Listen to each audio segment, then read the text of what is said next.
welcome to another Rolling with Emma video.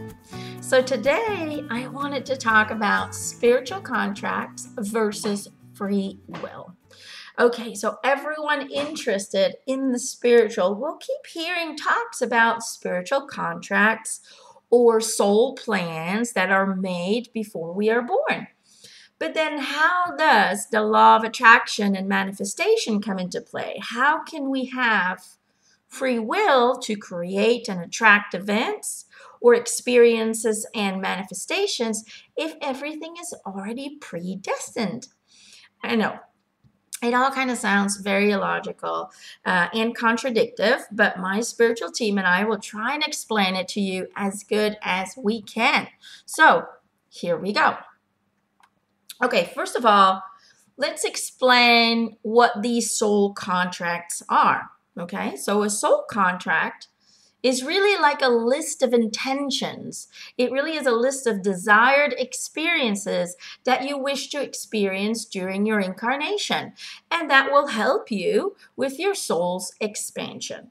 Now, whether that is in a human incarnation or you choose to be in an animal incarnation or an ET incarnation, or even if you choose to be a tree, the concepts are all the same. So we not only decide which lessons and experiences we wish to accomplish, but we also decide in these contracts who we have relationship with and what abilities and qualities we will bring into our new incarnation. Also, during the creation of your pre-birth soul contract, we make agreements to experience certain relationships with other spirits from our soul group or our soul family. We basically ask spirits who we trust and who we are familiar with, or in other words, we ask spirits who are vibrating at a similar frequency as we are to have relationships or family ties with us, to have friendships with us, or to become a colleague of us. And we ask them to help us to have specific experiences. And in this way, with their help, to fulfill our desired intentions. You see, we choose to incarnate in a human form because here, no matter how hard it may seem sometimes, the soul growth is intensified and can be more quickly achieved through the physicality, the emotionality, and the duality that a human incarnation can offer. So making soul agreements before birth gives our soul a game plan to use to advance our spiritual expansion. Okay, so you have to kind of see it as a checklist of specific tasks that you want to accomplish in this lifetime, lessons and experiences to help you grow spiritually. Okay, it's kind of like planning your vacation and deciding what you would like to do, what you would like to see, what you would like to experience before you get back on that airplane and you go home. That's really what it is. So that also means that every relationship, no matter what form they come into your incarnation, they are in your lives for a reason. And a lot of times the relationships that are the easiest and the ones that are the hardest are the most valuable. The relationships that are bringing you pain are usually the most intimate and most expansive ones. So those are the relationships where the deepest lessons that you choose to master lie.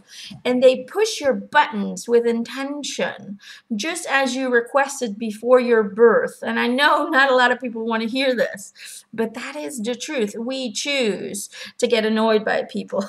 We choose other people to annoy us, to make us feel bad, to sometimes even hurt us. So we can go through that experience and transcend it, rise above it, rise above the pain, rise above the fears, and so on and so forth. And so they will do so.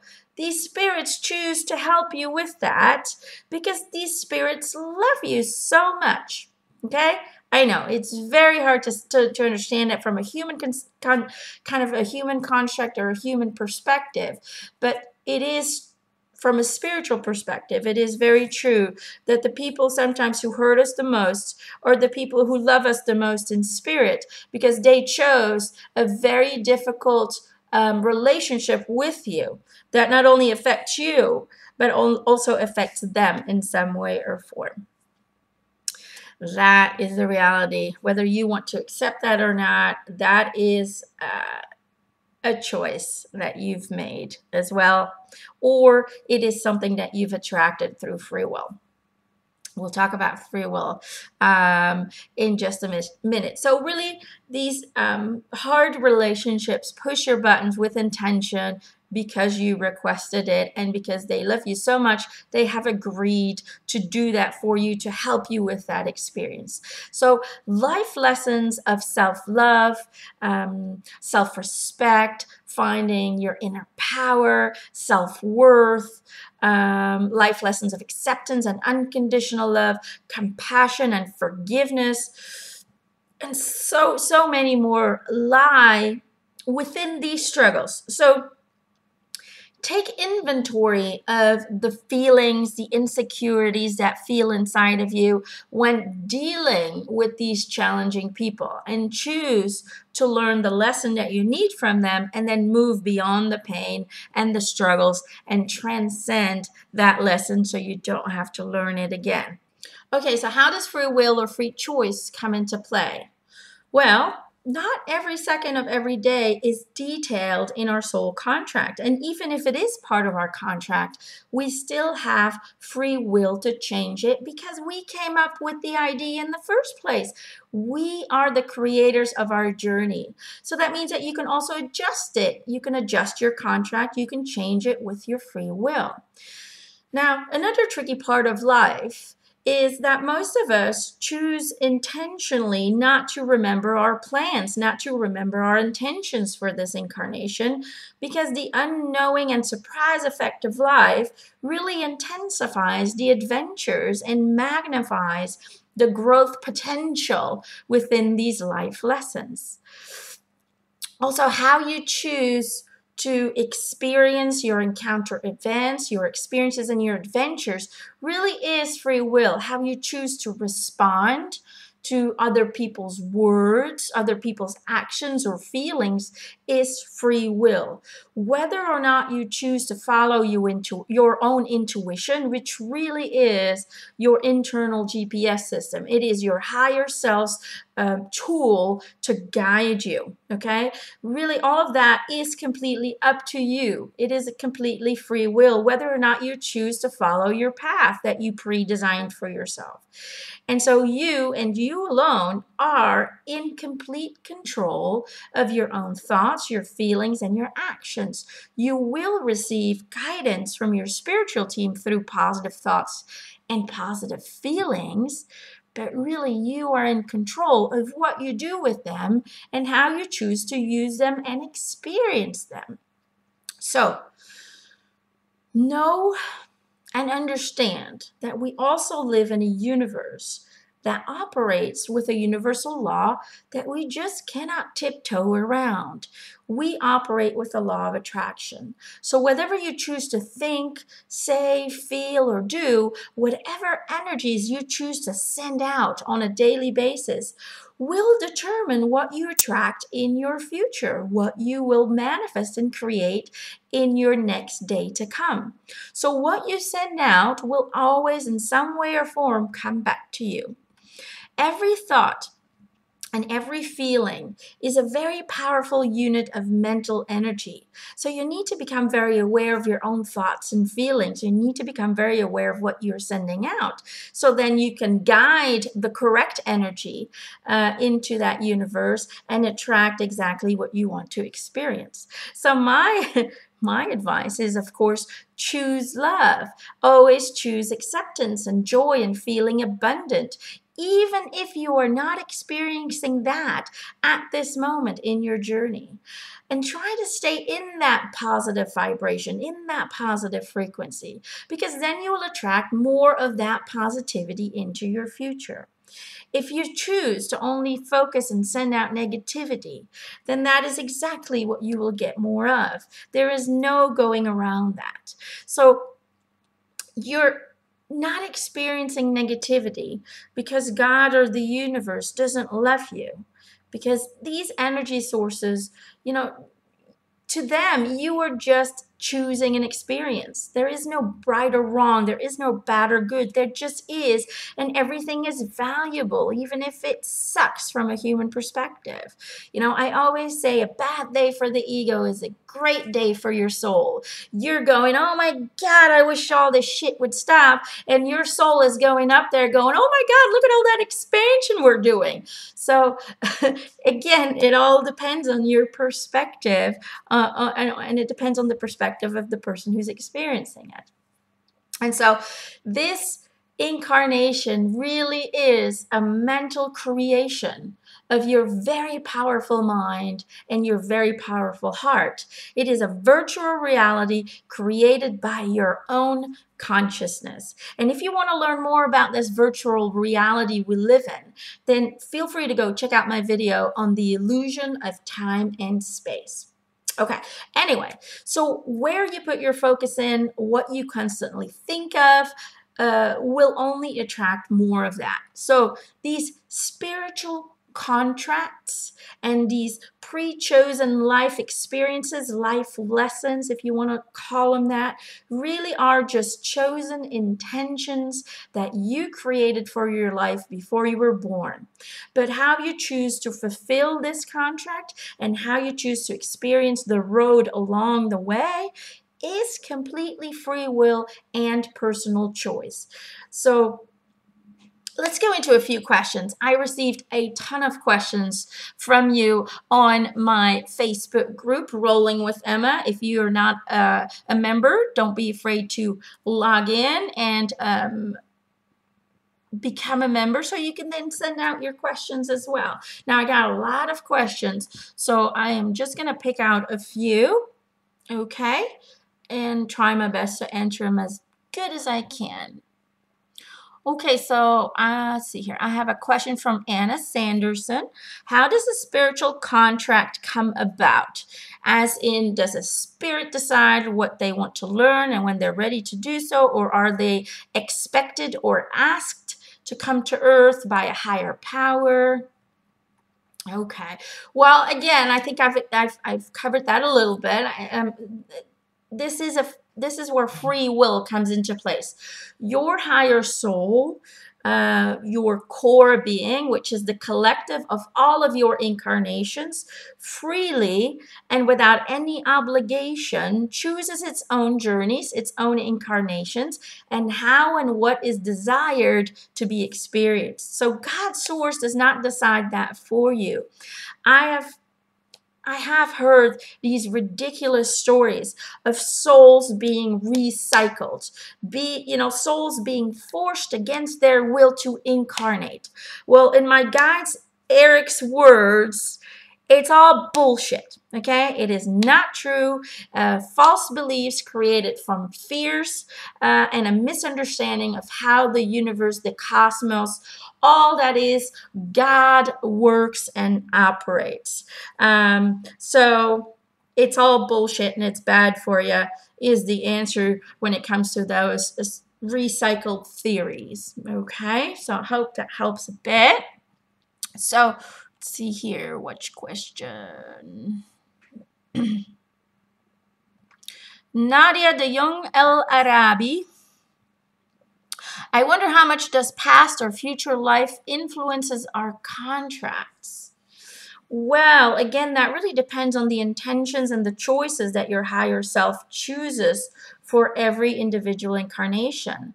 See, some people believe in karmic incarnations, and that is basically that.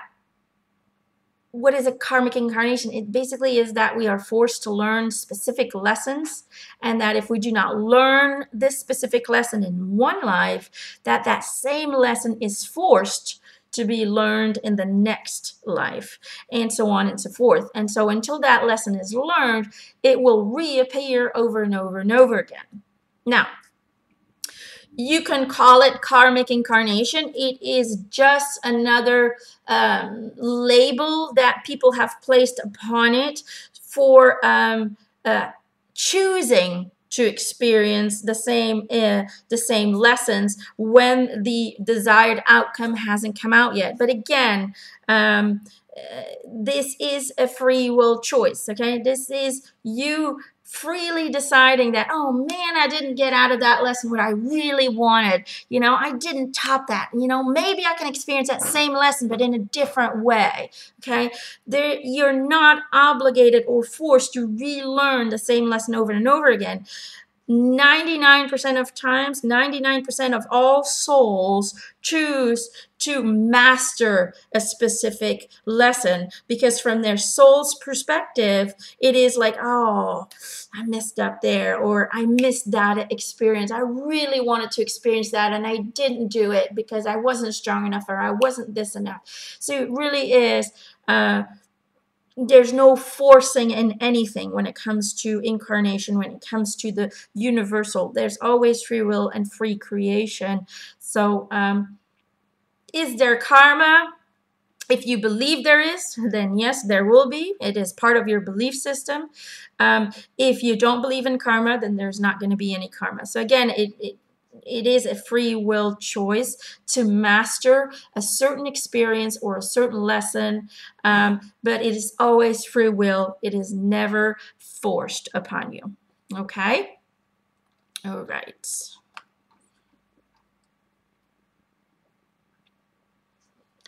Johanna Kip, are the number of children that you have a contract always, or is there free will involved?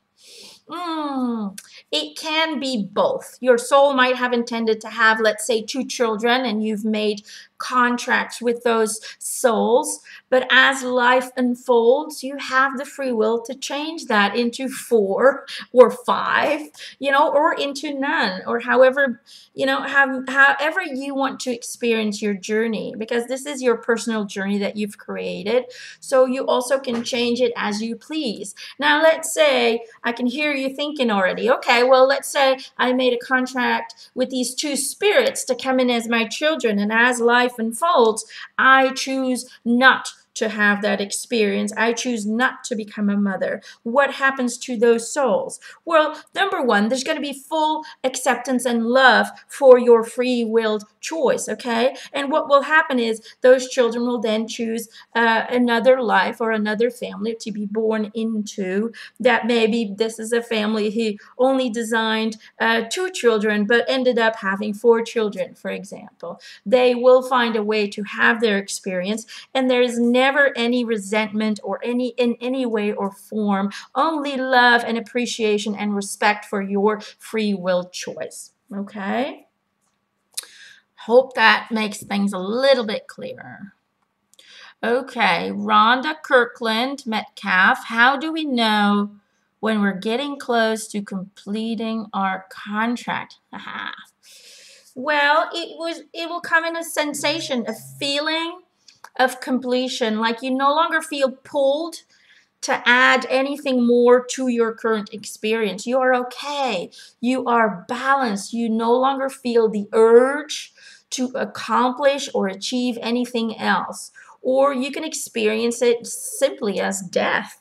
That is why so many children or young people die. Their desired experiences on earth was accomplished, and or the lessons they were here to teach others were also set into place. Okay, so it's not because we die at a young age, for example, that we didn't complete our contract. Sometimes our contract, people who let's say babies who are born too early and they die in the womb. They're not, people get miscarriages, for example. Then a lot of times those spirits just wanted to experience, for example, the connection with the mother. They just wanted to experience being in the womb, for example, and they needed to put in a lesson of, experiencing grief, overcoming that grief, transcending and reconnecting to source, to to spirits, for example, trying to find answers in the spiritual.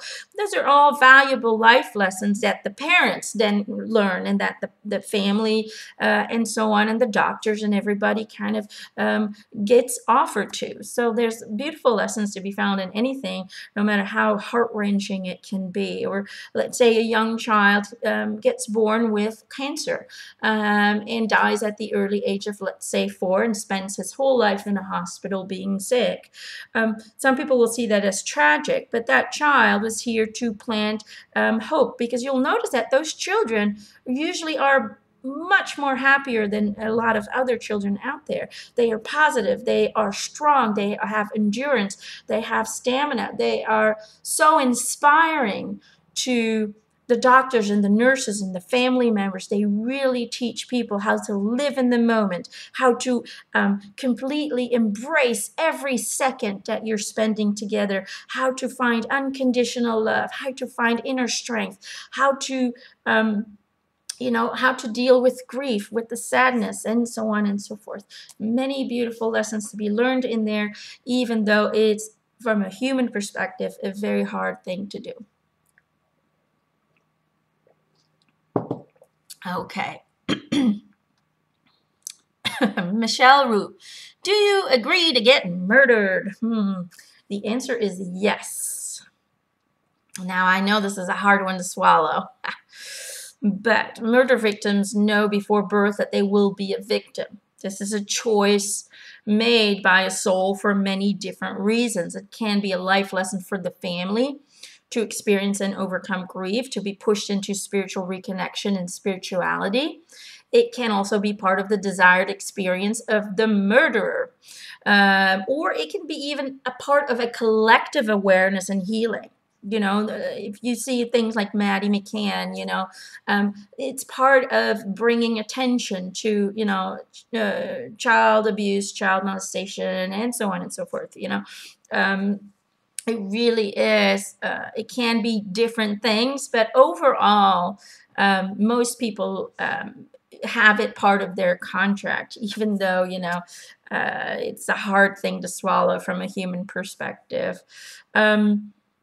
Does it occur every now and then that this is in some way or form attracted by free will? Yes, that is also a possibility. For example, a person who is supposed to overcome or chose to go through, let's say, being raised in a family where there's no love or there's only abuse, and that person, instead of choosing to rise above it, to move into a positive direction, to recreate her life, her journey, chooses to look into darkness alone, chooses to stay there, chooses, for example, to become a drug addict, and then, attracts out of free will, because that's where the focus is laid, relationships that are damaging to her, and maybe, gets murdered by a boyfriend who was under the, under drugs or whatever might come. That does happen. That is an outcome due to free willed choices. However, most of them are predestined and have bigger intentions behind them, are here to shake people up, to wake people up, to teach people how to learn to live in the moment, to appreciate every little thing in life, So even if, let's say, a child gets run over by a car, and that child chose to have that experience, not just for itself, but for bringing awareness that you can go home any moment, to really help people to understand that you better go to bed without regrets. Don't go to bed angry. Really experience and embrace every bit of love, every bit, find every bit of gratitude for what you have in this moment. Those are powerful life lessons that can change human lives. Okay. So, another thing that I want to maybe kind of related to this question is something that you need to understand, is that when it's not in our contract, usually, to go home early, it's not when you're not supposed to die early, when you're not supposed to go home early, your spiritual team will protect you. You know, that's when you see like completely wrecked cars. The car is total. There's nothing left of the car, but still the driver doesn't have a scratch. You see miracle things like that happen. Or you see, for example, when you look at the videos from Paris, where, you know, the terrorist attack happened, you literally see on these surveillance cameras, you see a person, there was a woman, she was hiding from the man with the gun. You see him pointing at the gun froze, it blocked up, okay? And you also see a whole bunch of orbs flying around that woman. Now, her spiritual team was protecting her. They were jamming his gun intentionally because it wasn't her time to go home. She still had other things to accomplish, and you know, getting killed right then wasn't part of the big plan. So they will protect you if it's not your time to go. Okay, you also unfortunately have free will to go home early. You know, people commit suicide. A lot of times that can be, well, it's an equal thing. It could be part of a contract or it could be part of free will. Either way, there's no judgment and full acceptance and love for whoever decides to come home in that way. So you will not go home early unless you have achieved and experienced all there is to experience, or unless you choose or will yourself to go home early. So I hope that kind of clears up things. Okay, I don't know how to, let's see here. I don't know how to say your name. Xenia? I don't know. I hope I got it right. I am truly bothered by the suffering of animals in food industry and traditional massacres. Animals do not have that free will as humans. So that is with their contract and how it gets incorporated in contract or free will of humans. What is happening with all the issue of animal suffering? Ha. Sweetheart, animals do have free will. Same thing as us. I think I've already discussed that. We are all the same. It may not seem like that, but it is, okay? Animals also choose certain experiences, just like man. And sometimes they choose to suffer, to be locked up, or to be part of a beautiful family, or they even choose to be part of the human food chain.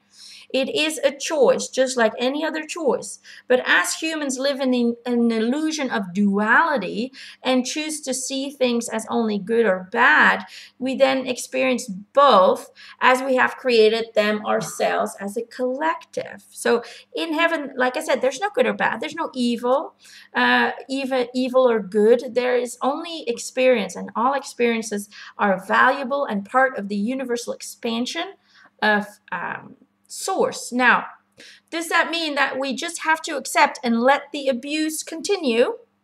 No, absolutely not. We need to take action within to start treating all creatures, all beings in a better way, to take action and to raise awareness and change the future. So when we see animal abuse, these are animals who choose this lifetime, not for themselves, well, sometimes to choose that, but mostly it is to wake up society. It is to be a part of that collective awareness, that collective growth, to start planting compassion and love within people's hearts, so people start to act and react differently towards animals, for example. So the relationship between animals and mankind start to align instead of being separated. Okay, so know and understand that yes, animals choose to be part of the food chain to help mankind, for example. Some of them also choose to be abused or hunted or killed to bring awareness to, hey, what are you guys doing? Look at the horrible things we are doing. Are you guys going to stand for this?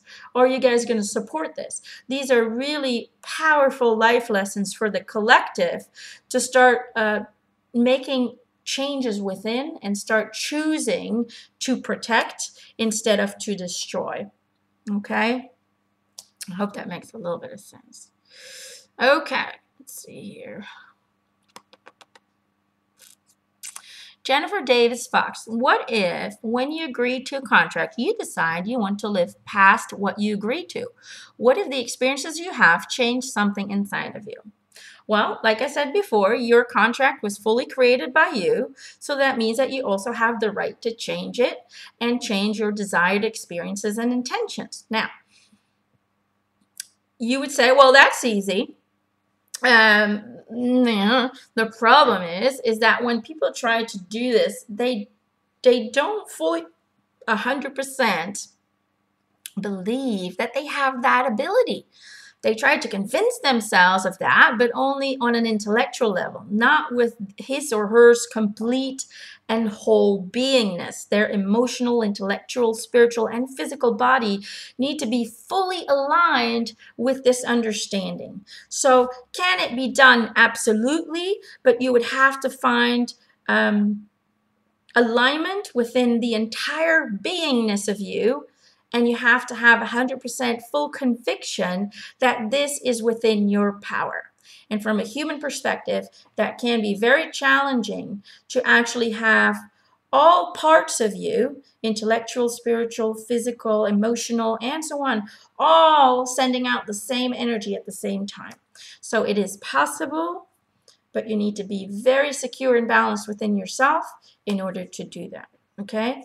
You can also just choose to look in a different direction. You can choose to look through a different perspective, and that will also change your contract by creating and attracting other experiences, because you're the creator and you can use the law of attraction to change what you experience. So yes, yes, and yes is the answer to that. Okay, Wendy Vegas. Is there any way we can tell when we should accept something because it may be karmic, or when we should persevere with manifesting something that's a long time coming? Well, like I said, there's no karmic lessons to be learned, only desired, free-willed intentions or experiences. Always follow your highest excitement, your passion, the thing that makes you feel good and feel comfortable. Because those are the things that are aligning with your higher self frequency. If it feels bad, if it feels wrong, if it feels depressing, judgmental, hateful, then my advice is step away from that. Because these feelings are telling you that it doesn't align with who you are, with your higher self. It doesn't resonate with your frequency, with why you are here. Now, does that mean that we have to run from challenges? No, absolutely not. But let's say you are passionate to become an artist, or start your own business, or build your dream home, or whatever else you would like to see accomplished. That is going to take hard work. It's going to take determination. It's going to take visualization. It's going to take self-discipline. Okay, it's going to come up with. It's going to appear with ups and downs. But if that is where your passion is, then you will achieve it, and you will experiencing it. And you will experience a million valuable adventure, okay? Because you are working towards those goals. But use your feelings to make decisions, and always follow what feels best. Not what is the most logic, not what is the safest way to go, but what decision brings a smile on your face and a smile in your heart. What makes your heart flutter? Okay, that is how you know whether or not this is meant for you, or this is something that's not really part of the journey at this moment, or not really part of the desired experiences at this moment. If it feels good, flow with it, follow it. If it feels bad, maybe step away and try and move in a different direction. Okay, so I hope that helps. Also understand, a lot of people, they have this idea of, if I reach this, then I'm going to be happy. And so we attach this massive value on the end result. But from a spiritual perspective, the journey towards that end result is a million times more powerful and more important and more precious than the end result itself. Because once we reach the end destination, once we reach that end result, that desired achievement, You will feel good for maybe a week, maybe a month, and then it will fade away, and you will need a new goal to achieve. You will need a new desired outcome. Just keep that in mind. It is the journey there that is the most valuable. So choose to experience that journey with positivity, with determination, with hard work, with self-discipline, and know that all of it will be worth it. Okay? Okay, Sharon Violet, what happens when two people have a spiritual contract but one of them dies prematurely? Well, as I explained before, we cannot die prematurely unless it is chosen by the soul. So when two people have designed a journey together and one dies, then that transitioning and the aftermath experiences will be part of both souls' contract or intentions for this relationship. Let's say somebody decides to go home early out of free will. They choose to take their own life. Then your higher self, your soul, will accept, first of all, will accept that with love and respect for that spirit, but will also then try and still experience those same desired intentions and those same desired life lessons through other means. So your higher self will adjust itself to the situation in order to still attract and achieve and experience those desired outcomes for this incarnation. So either way, you might meet someone new, you might have another relationship that will give you what you desired to experience from that relationship. So there's always a possibility for adjustments when it comes to your contract. Okay. Let's see. Karen Butler, do we choose our siblings and is that a part of our spiritual contract? Yes, we do always choose the family we are born in and are fully aware of what and how that family operates and what it will teach or bring for us as a small community. So yes, whether you love your family or hate your family, you chose the entities that will step forward and give you that lesson in whatever way or form those lessons come into. So yes, your family is where you start your journey, and that is always spiritual contracts among different spirits. So that is 100% part of your spiritual contract. Okay. Heidi Miller Costanzo. Hi, Emma. So many souls are choosing to incarnate at this moment to experience the earth at this time. How does an infant or small child fulfill a contract, and how does free will influence them? Well, just like any other soul, a child comes here with personal intentions and influences for other people's experiences. And even when a child, like I said, dies prematurely, then there's an intention behind that. Either the spirit just wanted to experience being in the womb, and connecting with the mother in a very intimate way. And maybe it was a part of the mother and family to learn to transcend this loss, or to, let's say, like I said, the child dies early in a hospital, then it will create a whole bunch of life lessons for all of them. So I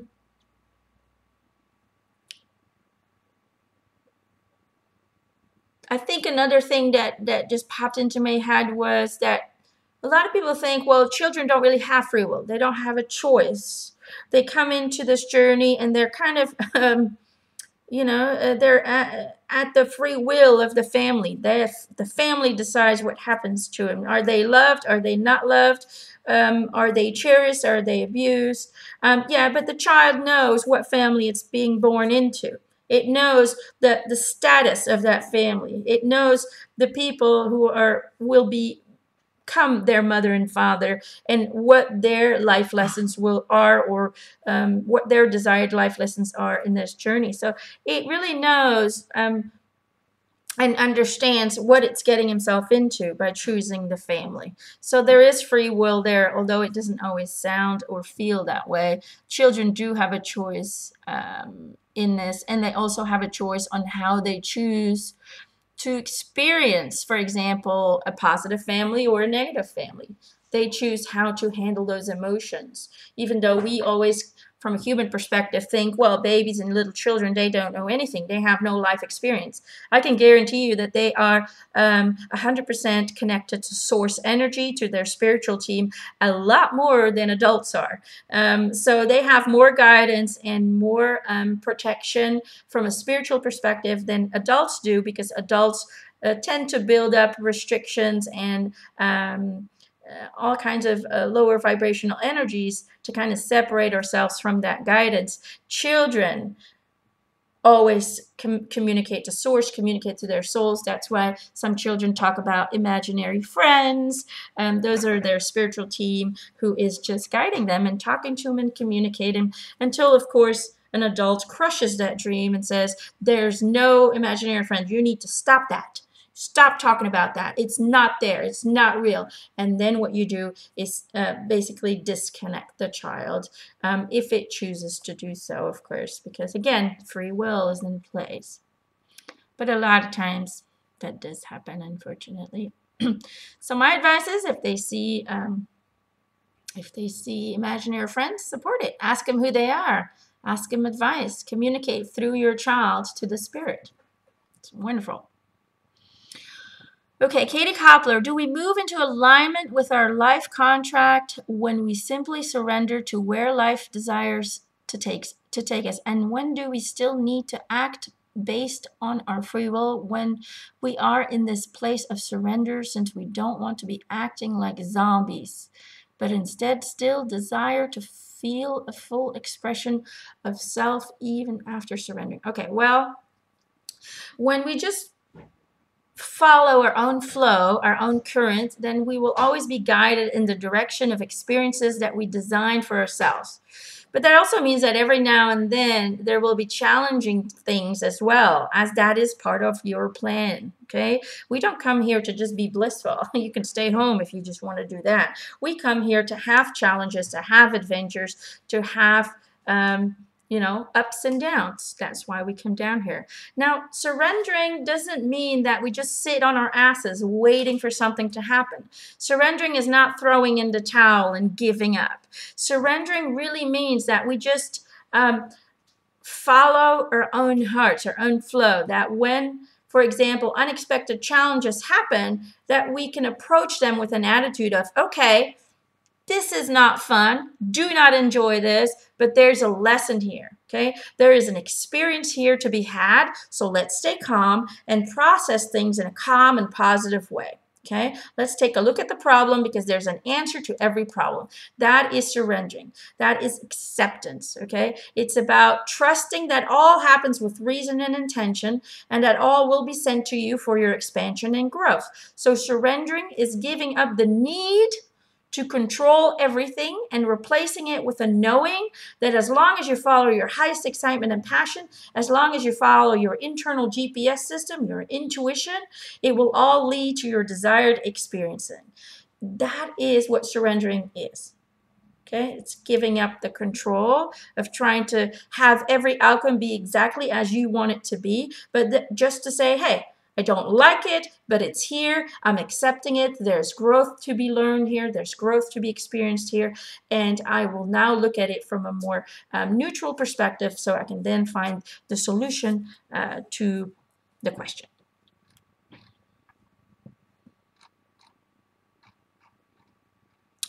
Okay, let's see here. Let's do 2 more questions and then I will sign off. Okay, Monica Ordonez.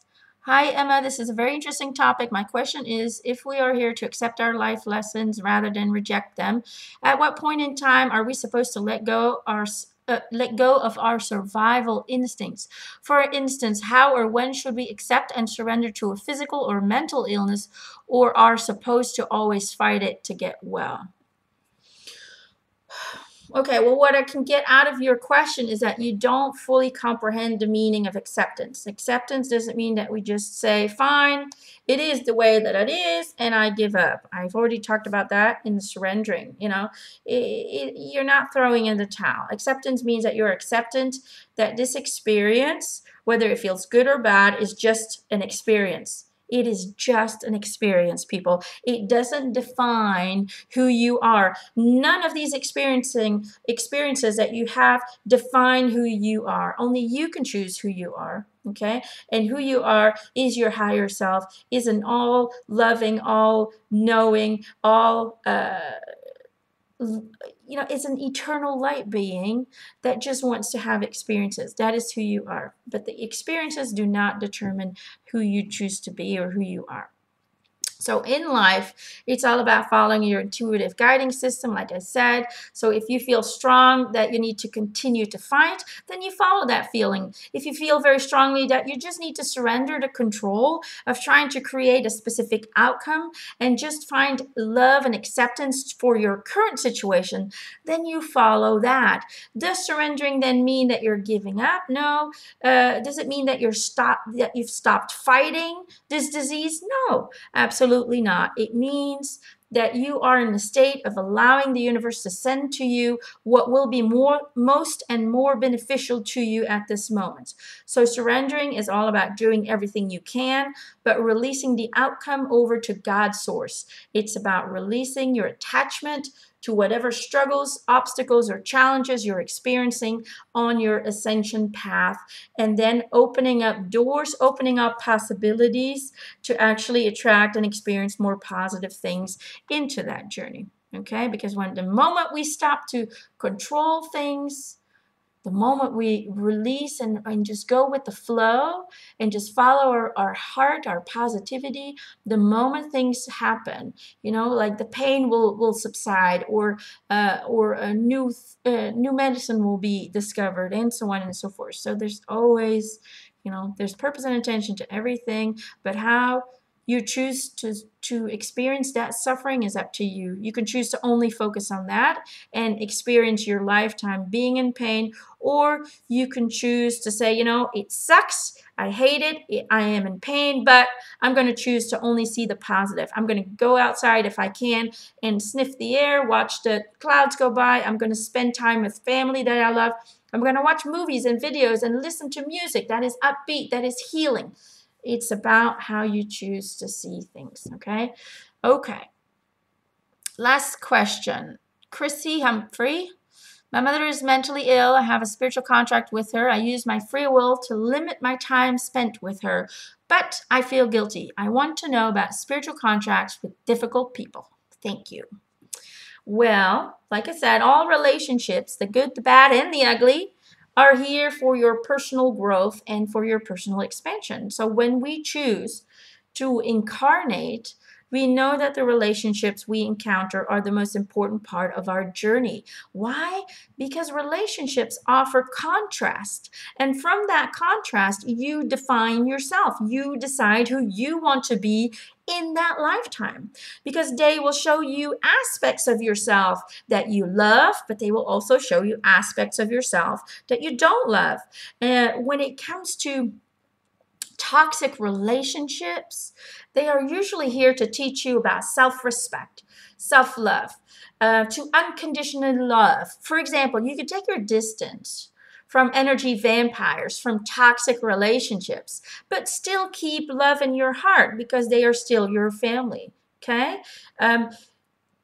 Always keep in mind that you do not have any obligations towards your family. This is your personal individual journey, and you have chosen your family or your friends to create something collectively. But you are not here, you are not responsible for their journey. You are not responsible for how they choose to act or react in certain situations. Only you are responsible for you, and you have to follow your own path with or without them, okay? It's so important to understand that when it comes to family, because we feel so much obligation. Oh, but this is my mom, so I have to love her unconditionally, even if she beats the crap out of me, for example, or even if she is, abusing me mentally. No, okay? You can always, step away from a toxic relationship. You come first in this journey. And that is not ego, but that is self-love and self-respect. You chose an intention, and you chose intentions for this lifetime. So that means that you also need you have the obligation to yourself to follow those intentions, to follow those life lessons, not to give up your whole existence for another person. Okay? Unfortunately, that's not how it works. So another thing, you say you are feeling guilty. So the life lesson here is to experience that guilt and then to learn to transcend it, because everything we do on earth has a reaction. And sometimes people will push away others through their actions and their behavior. They are mean to you, they're abusive to you. So what happens is they push you away. You don't want to be around them anymore, you know? And when that happens, for them, that is going to be a life lesson as much as it is for you. So you need to embrace the life lesson and understand that guilt is really unnecessary, because you're both growing from this experience. You're both expanding your soul's energy. And the abuser will experience as much life lessons and knowledge as you will, only in different directions. So there's no need for guilt. They chose their journey. They choose their actions. They are free-willed beings. So from every action, there's a reaction. You are not responsible for the reaction. You are responsible for self-love and self-respect. And so there is absolutely no reason to feel guilty. Okay, I'm going to leave it at that. I hope you guys got some insights. I hope you guys, I'm sure there's going to be a million more questions coming into your mind. But just keep in mind that, yes, you designed this journey. You set out intentions of desired experiences to have, but you live in a free-willed universe. And that means that you can change that. You can decide to completely go away from your life contract. I can tell you it's not going to be comfortable. I can tell you that if you step away from your own desires, you know, you might sometimes experience negative feelings or feeling disconnected from yourself. If you feel disconnected, if you feel lost, that usually means that you have not been following your intentions, that you have not been following your internal GPS system, your intuitive connection with your higher self. If you do feel great and amazing and everything seems to flow for you, keep up the good work. You are following your own desired plan. Now, if we are in a situation where we are in pain, we are being abused, we are in a situation where we feel victimized by others or by ourselves, then know that this is a life lesson and that you have a choice. You have a choice in what you will do with that. Will you take action? Will you start making changes within? Will you start making changes outside of yourself? You're in control. That's it. There's nobody forcing you to do anything. There is nobody, you're not stuck on a legal binding contract that cannot be changed. You're the creator, you're the writer, you're the observer, you're the artist and the fan of its art all at once. So create, go create, make decisions, make changes. If you don't like what's going on, make the changes. Okay, no matter how hard it is, no matter how many steps you have to go through it, no matter how much time it takes, you have the ability to make the change. All right, I love you. Many blessings. Keep the light inside, and I'll see you next time.